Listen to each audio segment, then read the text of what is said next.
Which team has more concerns? The Jacksonville Jaguars or the Cincinnati Bengals? Now, both of these teams are 0-3. But I'm going to go the Jacksonville Jaguars.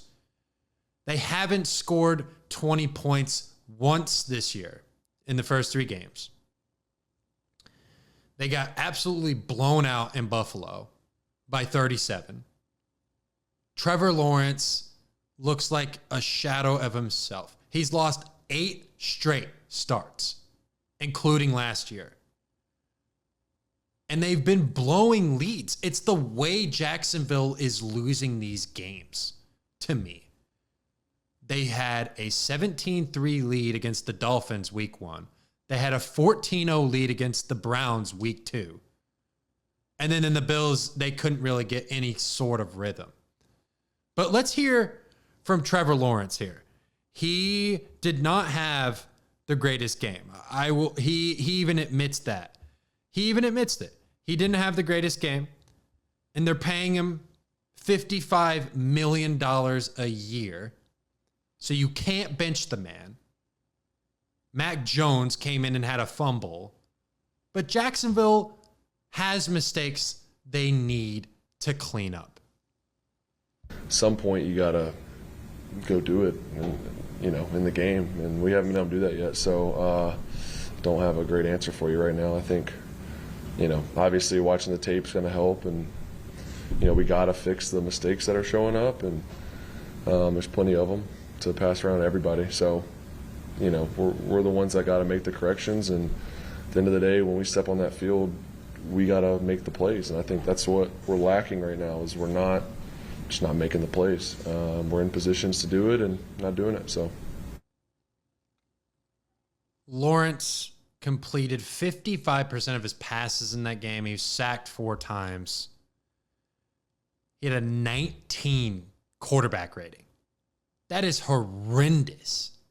Horrendous for a Jacksonville team who is supposed to take massive leaps this year. Massive.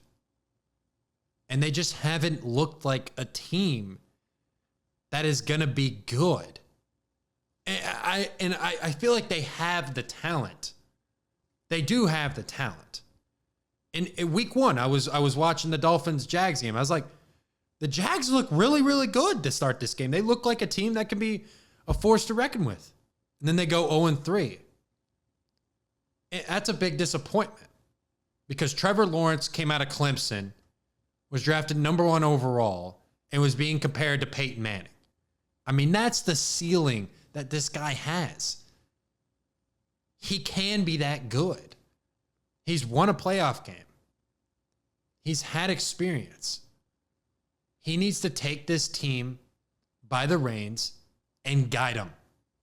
And I was breaking down some of Trevor Lawrence's film earlier today, and I was noticing there was a play that he had, I think it was on the Damar Hamlin interception, that he was like kind of leaning forward on the throw, and he had a clean pocket. I saw Darren Orlovsky dissect that play, and I was just like, why is he leaning that much? I mean, he has time.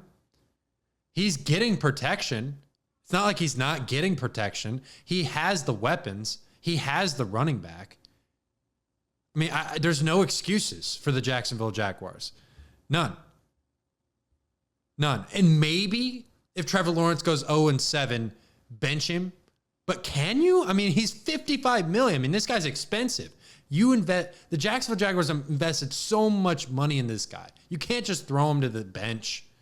I mean, the Lions started 1-8 2 years ago and almost made a playoff push. So, I mean, you could be patient for 7 games, but if he's not producing, what do you do? I mean, the last time they started 0-3, Urban Meyer was the head coach, and he got fired the same season. So do you fire Doug Peterson, who has won a Super Bowl? Do you put Mac Jones in? I mean, there's a lot of questions in Jacksonville. Talk to me, baby. Talk to me nice. I'm from another world, baby, yeah. Broadway paradise. They think I'm way too cold, cause I put my